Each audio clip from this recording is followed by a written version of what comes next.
అమ్మ ఏమక తెలుసు అంటారు. ఇది సహజంగా అందరికీ పెద్దగా వినపడేది అంటారు.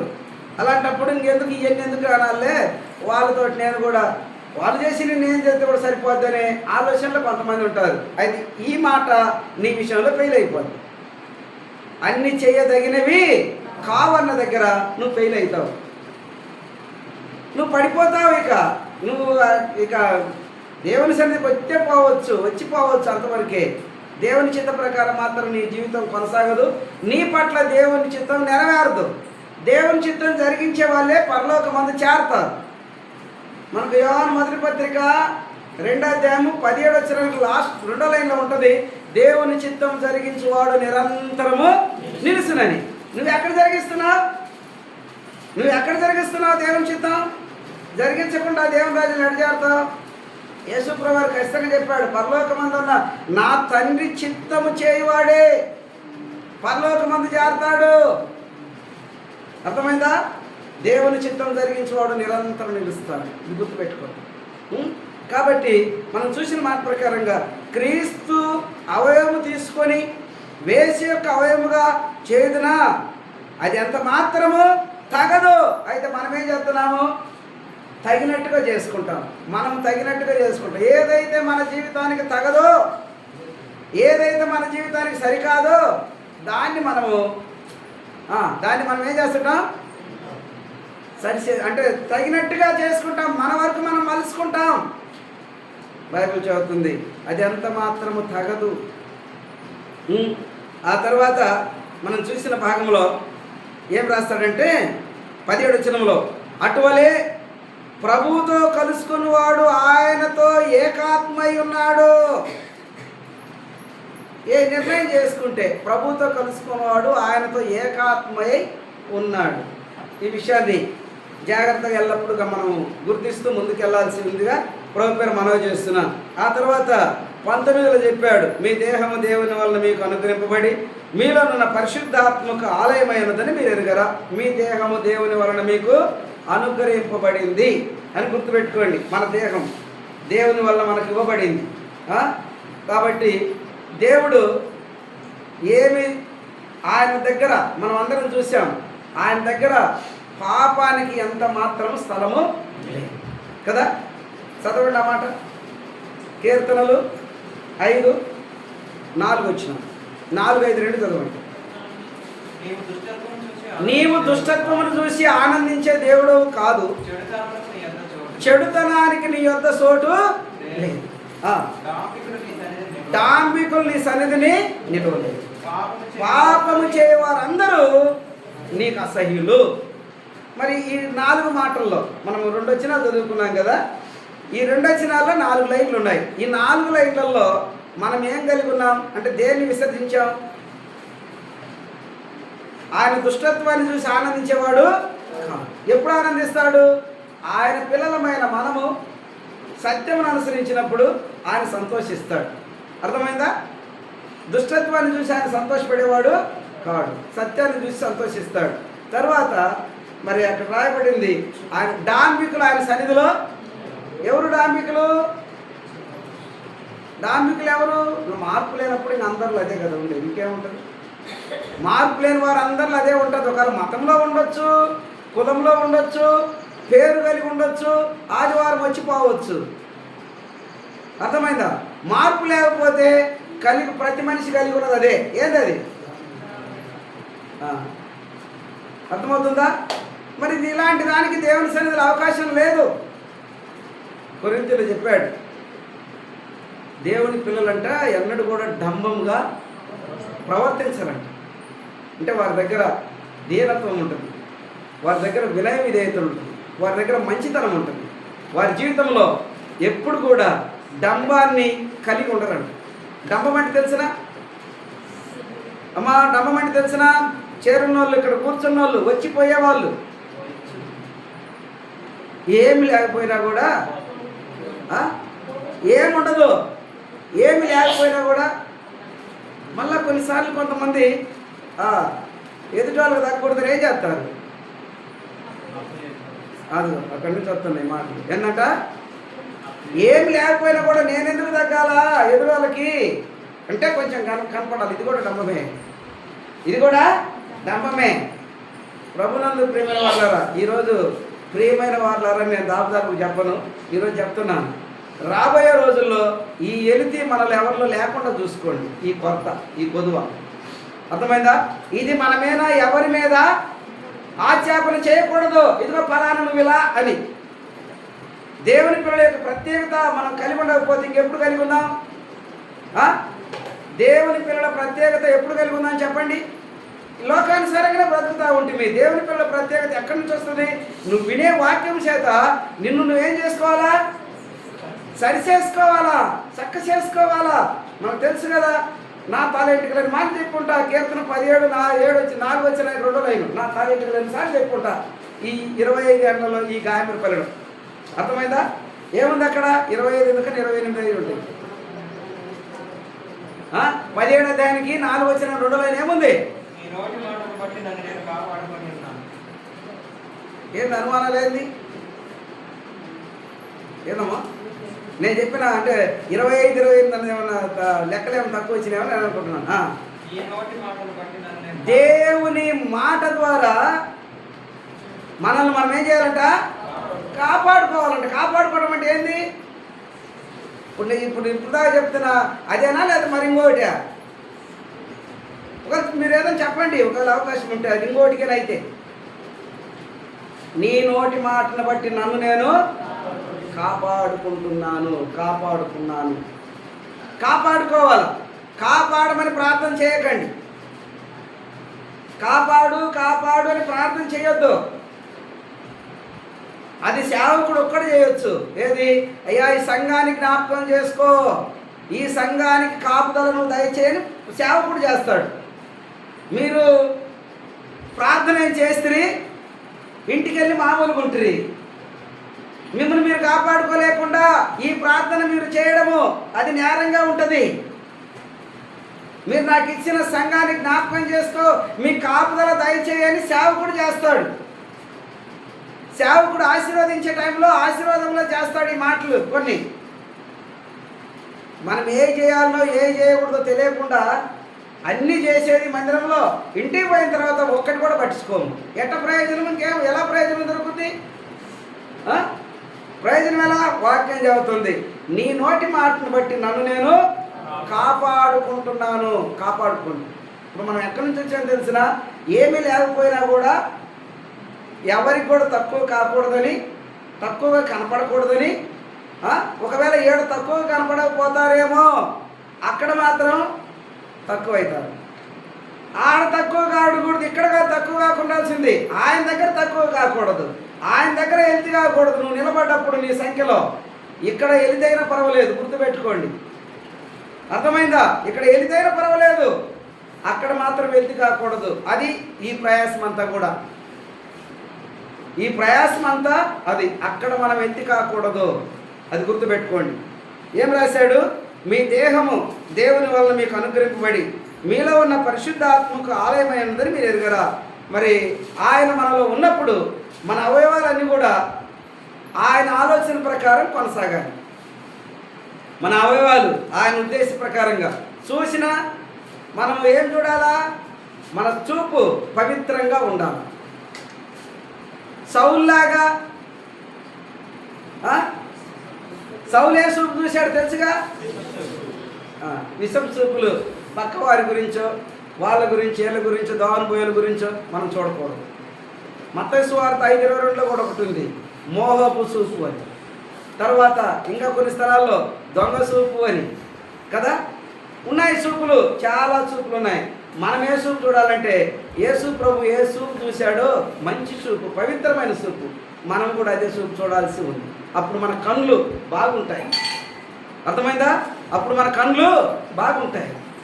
చెవి అన్ని నామలే, లోకం కూడా నామలే. ఇట్ట చెవి ఒకప్పుడు అనేకములు విన్నాం. తిమోతి పత్రికలు రాస్తాడు, సత్యమునకు చెవి ఒక్కని చెవులున్నాయంట. సత్యానికి ఈ చెవి పనిచేయటం లేదంట ఒకప్పుడు. మరి ఇప్పుడు క్రీస్తునందు నూతనపరచబడిన తర్వాత నీకు ఇచ్చిన చెవు అది క్రీస్తు దేహంలో ఒక చెవు అయినప్పుడు ఇప్పుడు ఏమింటుంది ఈ చెవు? సత్యాన్ని వింటుందా? సత్యమునకే అవకాశం ఈ చెవికి, అసత్యాన్ని. నిన్న నేను 2-3 రోజుల్లో అంటే 2 సార్లు ఈ వారంలో బస్సుకు పోయి వచ్చా. కంకర్లో పోలేక బస్సుకు పోయి వస్తుంటే ఒక ఆమె గొల్లపల్లి ఆమె బస్సు ఎక్కింది. అనుమందుల పాటలు ఎక్కి వస్తేనే నా పక్కన కూర్చొని వేరే ఆమె గురించి ఒక కాని మాట అనింది. అమ్మా నువ్వు నేనే కదా ఉండి, నీ గురించి నాకు చెప్పు, నా గురించి నేను నీకు చెప్తా. ఆమె ఎందుకు ఏడన్నా? ఇంకా రెండో మాట ఇంకా లేనే లేదు. ఒకవేళ అట్టనా అవునానికి అని ఉంటే ఇంకా ఆమె కడుపులో ఉన్నది మొత్తము నా మీద కక్కు, అంతా కక్కేస్తున్నామేనా ఒక్క మాటతోనే. ఇక్కడ లేని వాళ్ళ గురించి మనకు మాట్లాడుకోకూడదమ్మా అంతే బంధు. మరి ఈ చెవికి ఏది వినాలో ఏది వినకూడదో వివేక జ్ఞానములు కలిగి జీవితాన్ని కట్టుకోండి, కాపాడుకోండి వాటి ప్రకారంగా కదా. ఒకప్పుడు విన్నాము ఏదంటే అది.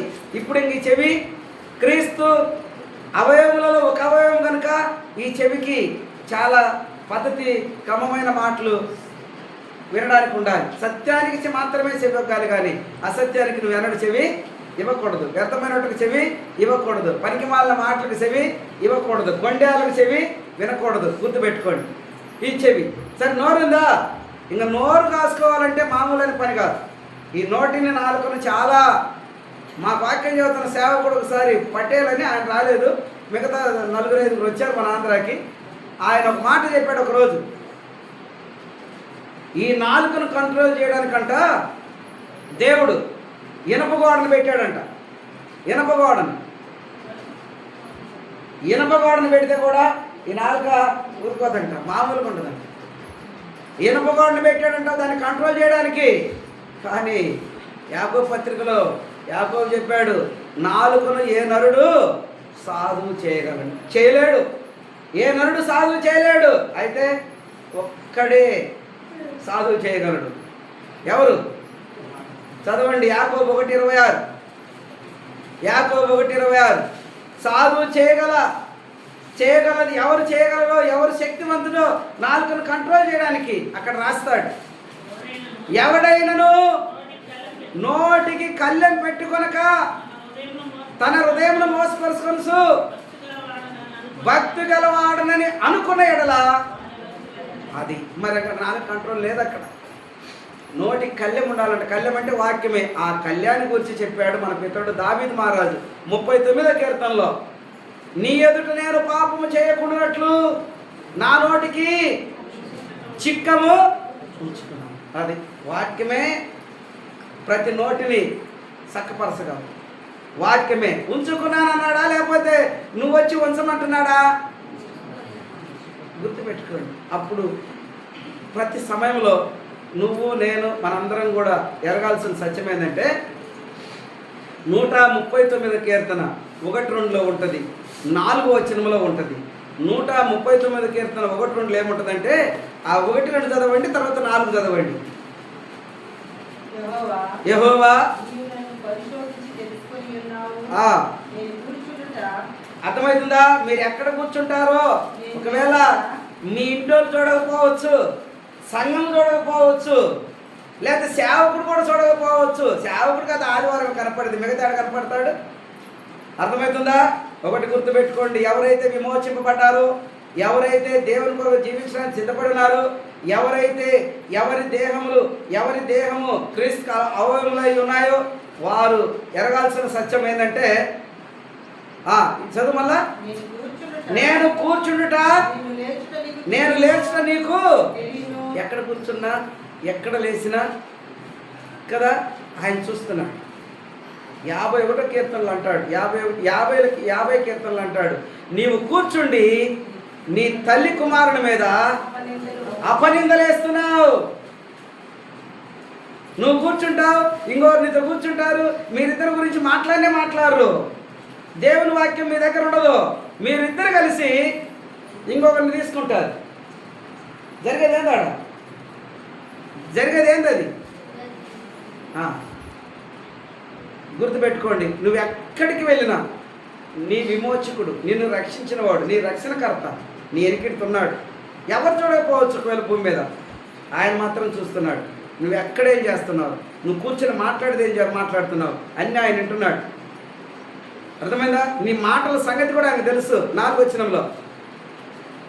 వచనంలో యెహోవా మాటలు నా నాలుకకు రాకమునిపే నీకు పూర్తిగా అర్థమవుతున్నాయా? మనం మాట్లాడే మాటలన్నీ మన నోటికి నాలుకకు రాకమునిపే, ఈ నాలుక హారన్ లాంటిది, సౌండ్ ఇచ్చి మాట యూనిట్కి సాదృశ్యం.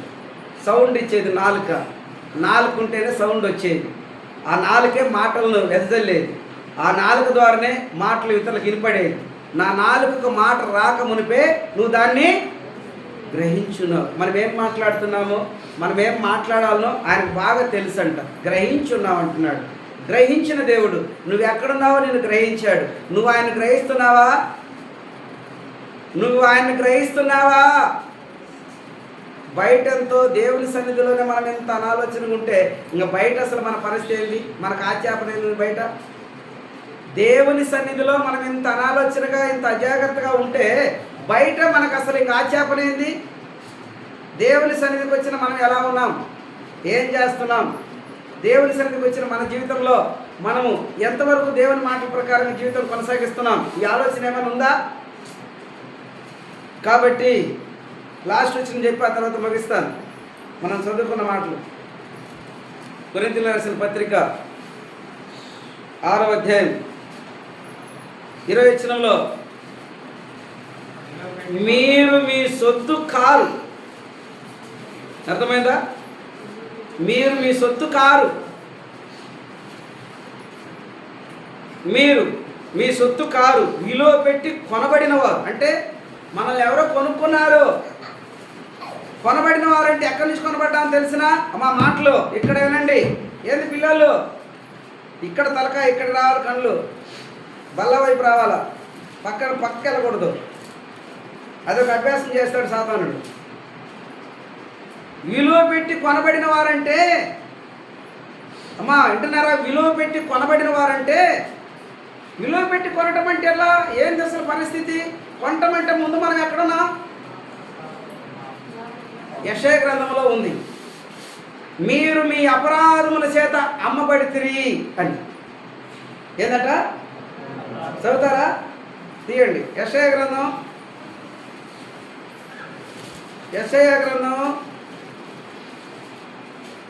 55వ అధ్యాయం. ఉండండి. యెషయా గ్రంథం 50వ అధ్యాయం 1వ వచనానికి లాస్ట్ 2 లైన్లు చదవండి. మీ దోషములను బట్టి మీరు అమ్మబడితిరి, మీ అతిక్రమములను బట్టి మీ తల్లి పరిత్యాగము చేయబడింది. మీ అతిక్రమములను బట్టి మనం ఒకప్పుడు ఏమయ్యామంట? అమ్మబడ్డామంట. అంటే మనం అమ్మబడ్డామంటే అప్పుడు కొనుక్కున్న ఒకరు కొనుక్కున్నారుగా. అమ్మాలంటే కొనేవాడు ఉండాలి. ఎవరు కొన్నారు అప్పుడు? అంటే దోషాలకు తండ్రి ఎవరు? దోషం తండ్రి ఎవరు? సాతాను. కొనుక్కున్నాడు. మళ్ళీ వారి నుంచి ప్రభువైన యేసుక్రీస్తు వారి భూమి మీదకి వచ్చి మనల్ని విలువ పెట్టి కొన్నాడు. ఏ విలువ? ఆయన తన ప్రాణాన్ని పెట్టి మనల్ని కొనుక్కున్నాడు. గుర్తుపెట్టుకోండి. కాబట్టి ఇప్పుడు మనల్ని కొన్నాడు కాబట్టి ప్రతి ఒక్కరు గుర్తించాల్సింది ఏంటంటే, నేను కాదు, నేను నా సొత్తు కాదు. నాకు దేహంనిచ్చింది, నాకు అవయవాలనిచ్చింది, అరికాలు మొదలుకొని తల వరకు నాకు ఒక మనిషిగా నన్ను ఏర్పాటు చేసింది దేవుడే. కాబట్టి ఇప్పుడు నేను కాదు కనుక, నేను కానప్పుడు నా ఆలోచన, నా నడవడికలు, నా తలంపులు నాయి కాదు, ఆయన ఏది ఉండాలి. కాబట్టి అన్ని విషయములలో ఆయన్ను చూపించేవారుగా ఉండాలి, ఆయన కనపరిచేవారుగా ఉండాలి, ఆయన మహిమపరిచేవారుగా ఉండాలి. ఎక్కడా? నువ్వెక్కడున్నా, నువ్వు ఏ స్థలంలో ఉన్నా, నువ్వు ఏ ప్రాంతానికి వెళ్ళినా ఆయనను నువ్వు కనపరిచే విధంగా ఉండాలి. కానీ ఆయన పక్కన పెట్టి నువ్వు మాత్రం అక్కడ ఎక్కడ అపవాదికి చోటు ఇవ్వకూడదు. ఆయన పక్కన పెట్టినామంటే అపవాదించి కూర్చుంటాడు. మనకు తెలుసు మత్తయి సువార్త 12లో ఆయన పక్కకి పోయిన తక్షణమే అపవాది వచ్చి కూర్చుంది. అర్థమైందా? ఆయన పక్కన పెట్టడం కారణం ఏంది? ఎలా తీసి పెడతావు?